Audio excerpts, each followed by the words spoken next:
వేజండ్లపురములోని శ్రీ విశ్వమాత ఆదిపరాశక్తి పీఠాధీశులు భగవాన్ శ్రీ శ్రీ శ్రీ వెంకట కాళీకృష్ణ గురుమహారాజు గారు లోకరీతిని గూర్చి మహత్తరంగా రచించగా శ్రీ గురు ప్రబోధ పద్యరత్నాకరం గ్రంథంలోని 453 పద్యాలలోని 223 పద్యరత్నాలలోని లోకరీతిని తెలియజేస్తున్న 6వ భాగము 39 నుండి 47 పద్యరత్నాలను కూర్పు చేసి ప్రవచిస్తున్నది భగవాన్ శ్రీ శ్రీ శ్రీ వెంకట కాళీకృష్ణ గురుమహారాజు వారి దాసుడు వ్యాఖ్యాన వాచస్పతి బ్రహ్మశ్రీ ప్రభాకర స్వామి, హైదరాబాద్.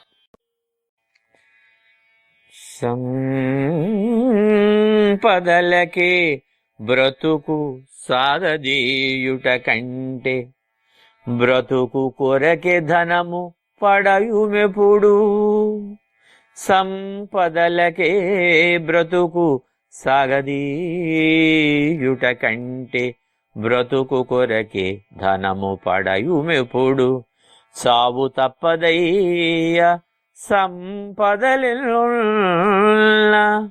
సావు తప్పదయ్యా సంపదలినున్న కాళికాంబతనయా కనుము కృష్ణ. బ్రతికినంత కాలం సంపదల కోసమే బతుకును సాగతీయటం కంటే బ్రతకటం కోసం అవసరమైన మేరకే ధనాన్ని సంపాదించుకోవాలి. సంపదలు పెరిగే కొద్దీ అవసరాలు పెరుగుతాయి. అవసరాలు పెరిగే కొద్దీ సౌకర్యాల కోసం వెంపర్లాట ప్రారంభం అవుతుంది. 100 రూపాయలతో కుటుంబం అంతా గడిచిపోయే అవకాశం ఉన్నప్పుడు అదనంగా ఇంకో 100 రూపాయలు ఉంటే ఏమి చెయ్యాలో తెలియక దాన్ని ఏదో విధంగా ఖర్చు చెయ్యాలనే ఆలోచనలు వస్తాయి. అలా ఖర్చు చేయటం అలవాటైన తరువాత అదనపు డబ్బుతో అదనంగా ఏర్పడుతున్న సౌకర్యాలు అవసరాలుగా మారతాయి. అందుచేత వస్తున్న దానిలో సుఖంగా గడుస్తున్న జీవితాన్ని అక్కర్లేని అవసరాల కోసం సంపాదనా భారాన్ని పెంచుకొని లేనిపోని బాధలకు గురి అవ్వాల్సి వస్తుంది. అలా బ్రతికినంత కాలం అదనపు సంపాదనలకే జీవితం వృధా అయిపోతుంది. దైవ కార్యాల మీదకు మనసును మళ్లించే సమయం లభించడమే కష్టం. అలా కాక మనం మోయగలిగినంత బరువునే ఎత్తుకుంటే బ్రతుకు నడక సులభంగా సాగుతుంది. సంపాదన కోసమే బ్రతుకు బండిని లాగకూడదు. బ్రతకటానికి ఎంత అవసరమో అంతే సంపాదించాలి అని గ్రహించాలి. సంపదలు పెరిగే కొద్దీ సమస్యలు కూడా అదే రీతిలో పెరుగుతాయి. మనశ్శాంతి అదే రీతిలో తగ్గిపోతుంది. కుటుంబ సౌఖ్యం మందగించిపోతుంది. అందువల్ల సంపాదన పరిమితంగా ఉండాలి. ఎంత సంపాదించినా చివరికి చనిపోయే ముందు నేను సంపాదించిందంతా ఏమైపోతుందో, అయ్యో ఇదంతా ఇక్కడ వదిలేసిపోతున్నాని, నేనేమి చేయలేకపోతున్నాని, అశక్తుడయ్యానని దిగులుతో మరణిస్తాడు. చివరి క్షణాల్లో మనసు దేవునిపైన పెట్టలేరు. ఆ అశాంతితోనే చనిపోతారు.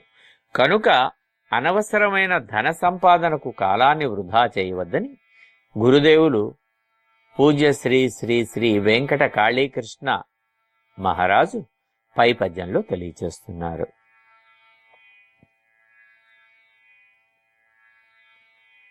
తప్పులను చేసి దైవము శరణనా, పాపమెట్లు పోవు భ్రష్టులారా.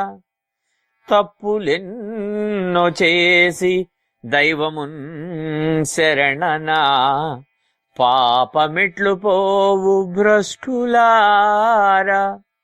శిష్టులకును లేదు శిక్ష ఈ జగతిలో, శిష్టులకును లేదు శిక్ష ఏ జగతిలో. కాళికాంబతనయ కనుము కృష్ణ. రోజు తప్పులు లెక్కలేలని చేస్తూ దేవుణ్ణి శరణు కోరితే చేసిన పాపం ఎక్కడికి పోదు. చేసేది తప్పని తెలిసి కూడా చేస్తూ ఏ రోజుకు ఆ రోజు సాయంత్రం దేవుని దగ్గర మోకరిల్లి, దేవా, నేను ఈరోజు ఫలానా ఫలానా తప్పులు చేశాను, మొత్తం తప్పులు ఇన్ని, ఒకేసారి ఈ తప్పులన్నిటినీ మాఫీ చేసాయి అంటే దేవుడు చేస్తాడా? చేసిన తప్పులన్నీ వారానికి ఒక్కసారి దేవాలయానికి వెళ్ళి వారి ముందు మోకరిల్లి వారికి చెప్పుకుంటే వారం రోజులు తప్పులు తీరిపోతాయా? ఒకవేళ తీరిపోతాయి, మళ్ళీ వారానికి మళ్ళీ చేసుకోవచ్చు. అంటే పునరావృతమే అవుతాయి తప్ప జన్మరహితం కావు సుమా.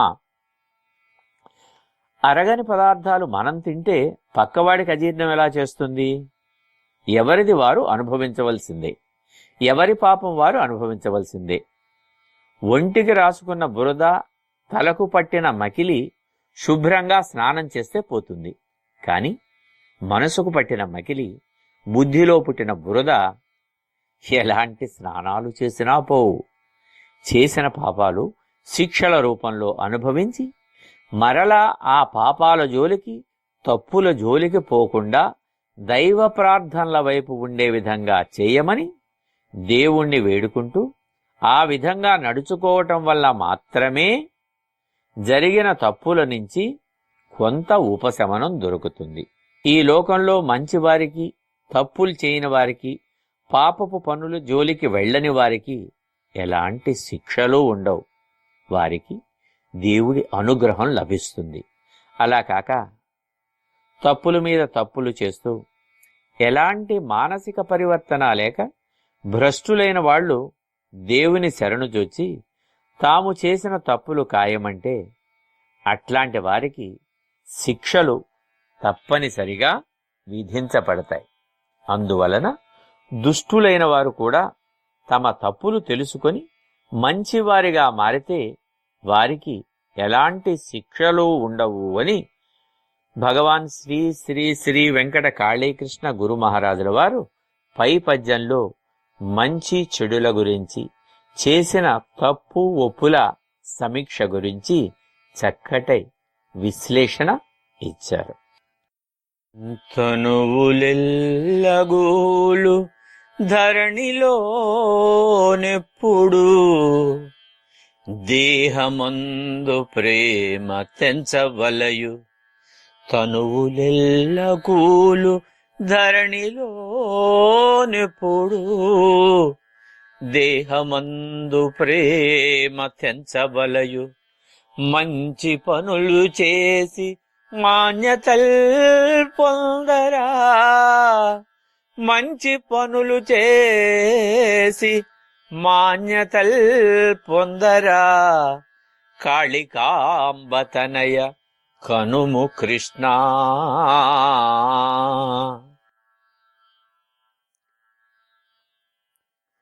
భూమి మీద పుట్టిన ప్రతివారి దేహం ఏదో ఒక రోజు నశించిపోతుంది.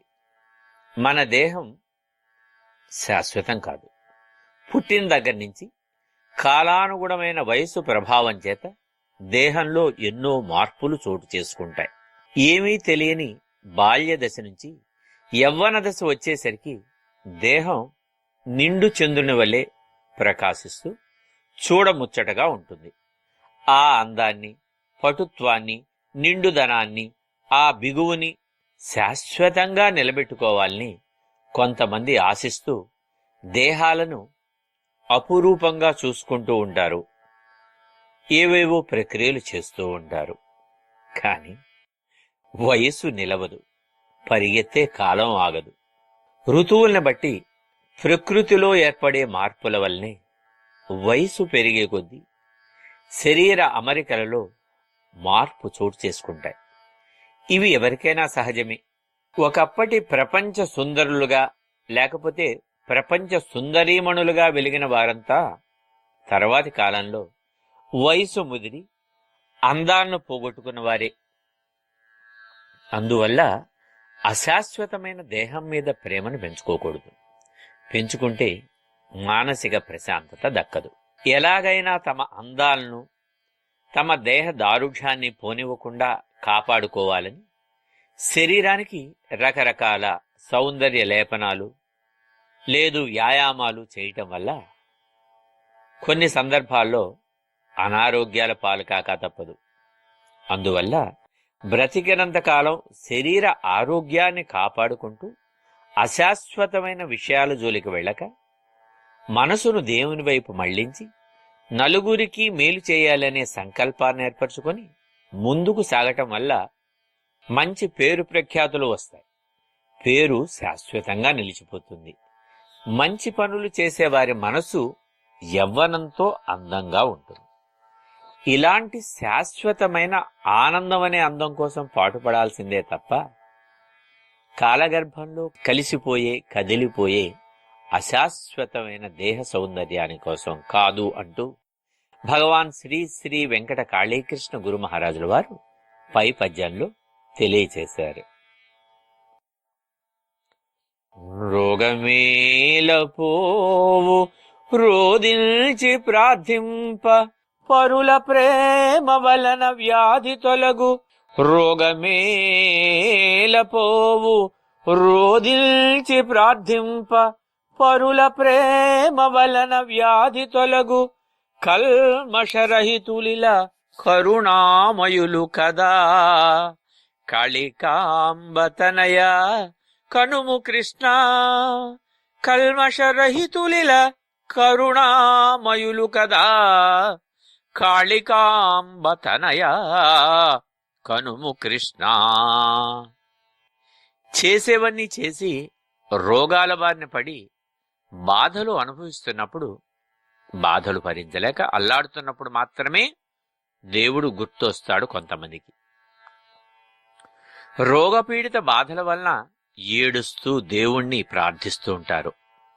ఆ రోదనలు కూడా కేవలం రోగం వల్ల ఏమీ చేయలేకపోతున్నామే అనే అశక్తతా భావంతో, బాధతో ఏడవటం తప్ప నిజంగా పశ్చాత్తాపంతో చేసే రోదనలు కావు. రోగం తగ్గితే దేవుడికి అది చేస్తాను ఇది చేస్తాను అని దేవునితో మొరపెట్టుకుంటారు. ఆ విధంగా చేయటం వల్ల రోగాలు పోవు గదా. కొన్ని వ్యాధులు కేవలం మందులతో గాని దైవ ప్రార్థనతో గాని తగ్గేవి కాదు. అలాంటివి మనసుకి సాంత్వన చెందే మాటలు చెప్పడం వల్ల, ప్రేమగా దగ్గరకు తీసుకుని ఆదరించటం వల్ల వంటి సపర్యలతో కొన్ని వ్యాధులు చాలా వరకు రూపుమాసిపోతాయి. తన రోగాన్ని గురించి ఆందోళన చెందక ఇతరుల వ్యాధిగ్రస్తుల బాధల గురించి ఆలోచిస్తూ వారికి సేవలు చేస్తూ వారి ఎడల ప్రేమపూర్వక ఆరాధనా భావాన్ని, ఆదరభావాన్ని చూపించటం వల్ల మనసులోని శరీరంలోని వ్యాధులన్నీ కొంతవరకు ఉపశమిస్తాయి.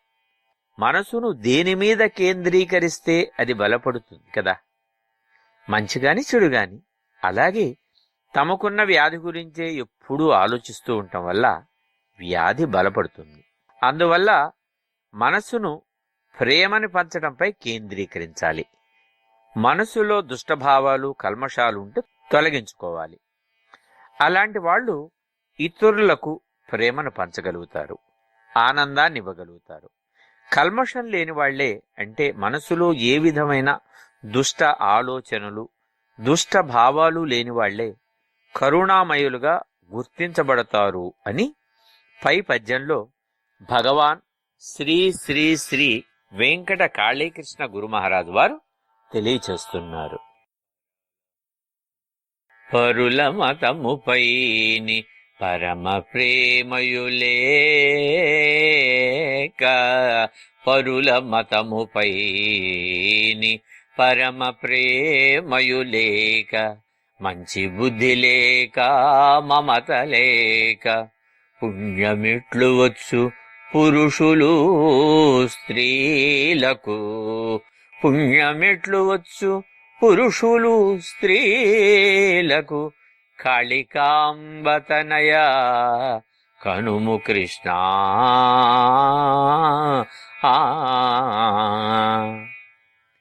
పరుల మతం మీద ప్రేమ లేకుండా, మంచి బుద్ధి లేకుండా, మమకారం లేకుండా ప్రవర్తించటం వల్ల పురుషులకు గాని స్త్రీలకు గాని పుణ్యం రాదు. లోకో భిన్న రుచి అన్నట్టుగా అన్ని విధానాలు, అన్ని ఆచరణలు, అలాగే వివిధ రకాల మతాలు ఉన్నాయి. ఎన్ని మతాలు ఉన్నా వాటిలో ఉండేది మానవులేగా. వారి వారి ఆచారాలకు, అవసరాలకు అనుగుణమైన మత విధానాలను, దైవ రూపాలను ఏర్పరచుకుంటారు. ఒక మతం ఎక్కువ, వేరే మతం తక్కువ అని ఉండదు. ఏ మతానికి ఉండే విలువ ఆ మతానికి ఉంటుంది. సర్వమతాల సారం మాత్రం ఒకటే: శాంతిని విస్తరింపచేయాలి, ప్రేమను పంచాలి. ఎవరి మత సూత్రాల ప్రకారం వారు ముందుకు వెళ్ళాలి, ముందుకు వెళుతూ ఉంటారు. అందువల్ల ఏ మతం వారైనా వారి మతంలో దేవుణ్ణి ఎలా ప్రేమతో పూజిస్తారో అదే ప్రేమను ఇతర మతాల మీద కూడా చూపించాలి. ఒకరి మతాన్ని ఒకరు గౌరవించుకున్నప్పుడు అన్యమతస్థులైనప్పటికీ వారి మధ్య సోదర ప్రేమ వెల్లివిరుస్తుంది. అందువల్ల సామాజిక అభివృద్ధి, శాంతి కలుగుతాయి, పెరుగుతాయి. పరమత సహనాన్ని పెంచుకోవలసిందిగా అన్ని కులాల వాళ్ళకి, సకల మానవాళికి ఈ పై పద్యంలో చక్కటి సందేశాన్ని అందించారు పూజ్యశ్రీ శ్రీ శ్రీ వెంకట కాళీకృష్ణ గురుదేవులు. సజ్జనాళి గోష్ఠి శాంతమ్ము సమకూర్చు, సజ్జనాళి గోష్ఠి శాంతమ్ము సమకూర్చు, శాంత భావమెప్పుడు జయమునొసగు. సజ్జనాళి గోష్ఠి శాంతమ్ము సమకూర్చు, శాంత భావమెప్పుడు జయమునొసగు. శాంతి కంటే మించు సాధనం మిలలేదు, శాంతి కంటే మించు సాధనము ఇలలేదు. కళికాంబతనయ్యా కనుము కృష్ణ. మంచి భావాలు కలిగిన జనంతో కలిసి కూర్చుని విషయాలను చర్చించుకుంటే శాంతి సమకూరుతుంది. ఇష్టాగోష్ఠులెప్పుడూ అందులో కూర్చున్న వారి మనోభావాల మీద, ప్రవృత్తుల మీద, విషయాలపై వారికుండే అవగాహన శక్తి మీద, కూర్చున్న వారికి విడమరిచి చెప్పగల నైపుణ్యం మీద, సహనము, శ్రద్ధల మీద ఆధారపడి ఉంటాయి. అలాంటి సమావేశంలో వక్తలు అందరూ మంచివారైనప్పుడు వారి మధ్య సాగే చర్చ ఎంతో సాత్వికంగా ఉంటుంది. మంచి పనులు ఎలా చేయాలి, నలుగురికి మేలు చేసే కార్యక్రమాల కోసం ఏ ప్రణాళికతో ముందుకు వెళ్ళాలి, మన ఆచరణ ఎలా ఉండాలి మొదలైన విషయాలు ప్రస్తావనకు వస్తాయి. ప్రస్తావనకు వచ్చిన 10 మాటల్లో ఏ ఒక్కటైనా మన జీవితానికి అన్వయం చేసుకుంటే మనకి దానివల్ల ఉపయోగం ఉంటుంది. అలా అన్వయం చేసుకునే అవకాశం కలుగుతుంది. అందువల్ల తప్పనిసరిగా సజ్జనులైన వారు, సత్పురుషులైన వారు ఏర్పాటు చేసే సత్సంగాలకు వెళ్ళి అందులో పాలు పంచుకోవటం వల్ల నష్టం ఉండదు సరికదా. చక్కటి మేలు, శాంతి దొరుకుతాయి. పైగా మంచి విషయాలు తెలుస్తాయి. అక్కడికి వచ్చిన మంచివారి దృష్టి మనపై పట్టడం వల్ల భవిష్యత్తులో ఏదైనా మేలు జరగచ్చు. అందువల్ల శాంతి సౌఖ్యాలు లభిస్తాయి.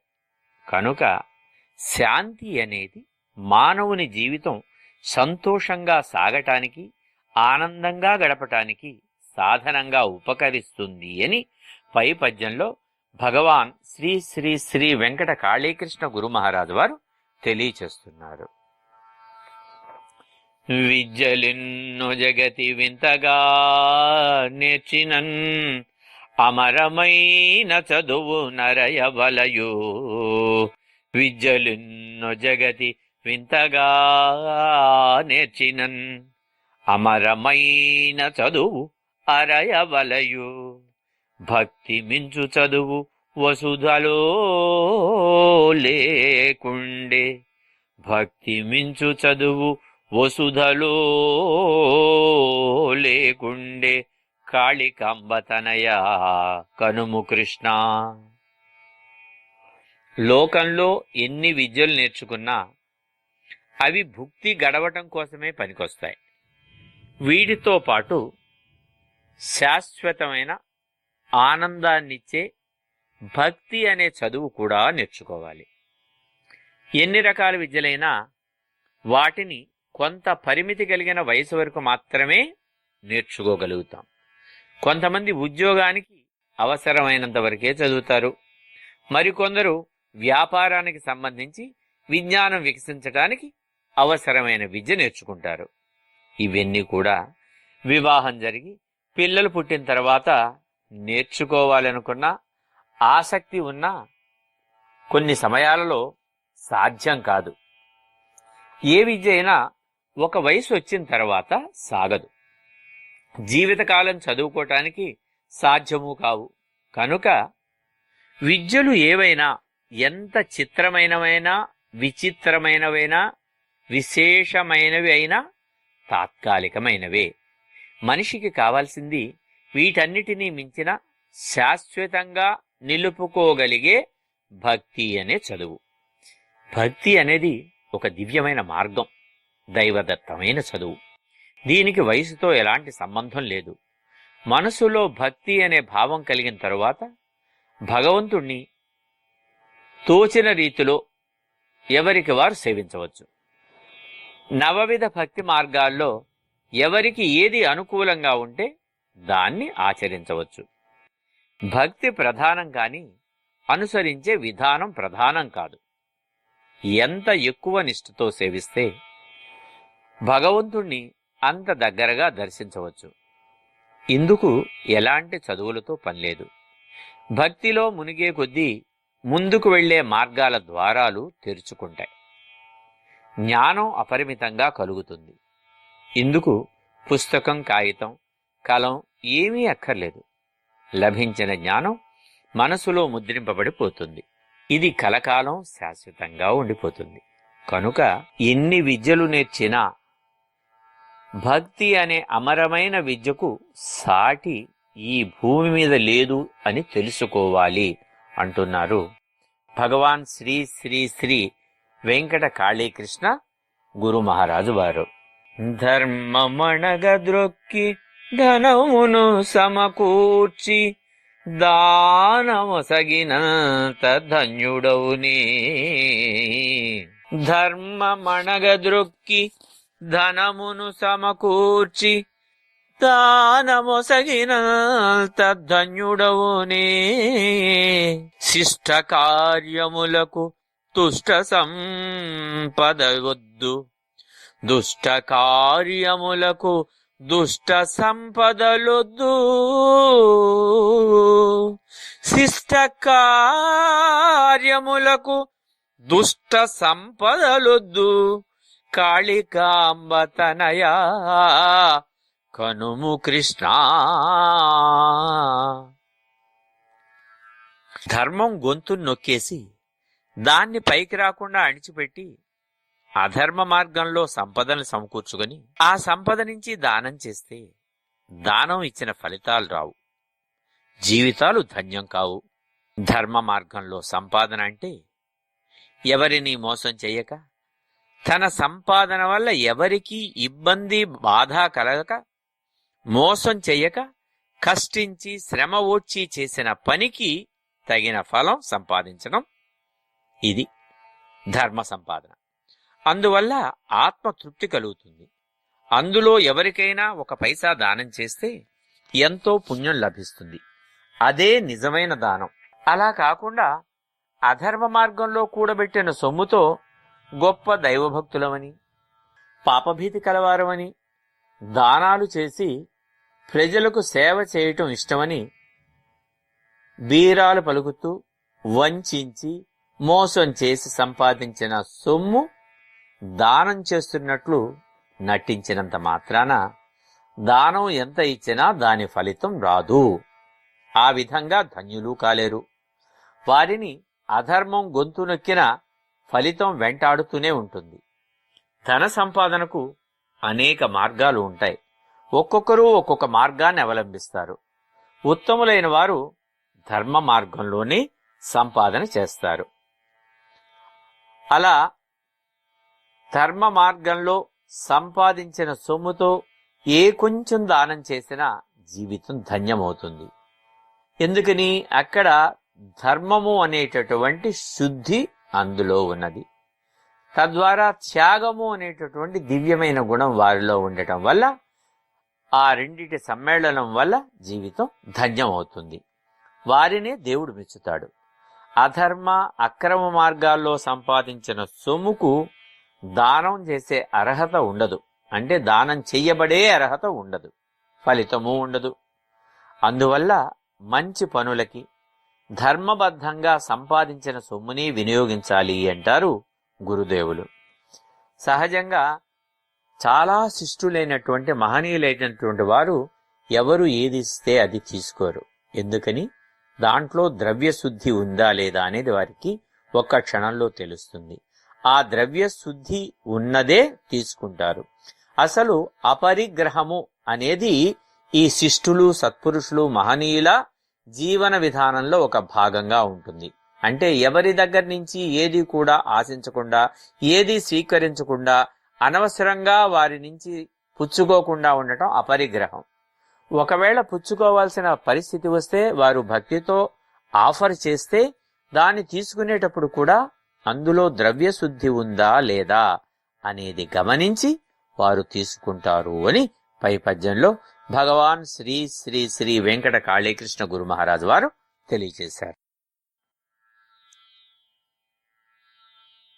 తామే గొప్పయనుచు ధరలోన కొందరు తిప్పలెన్నో పడుచు తిండి లేక అనుభవింతురు బాధ. ఆత్మజ్ఞులను తిట్టి తామే గొప్పయనుచు ధరలోన కొందరు తిప్పలెన్నో పడుచు తిండి లేక ఆత్మజ్ఞులను తిట్టి అనుభవింతురు బాధ.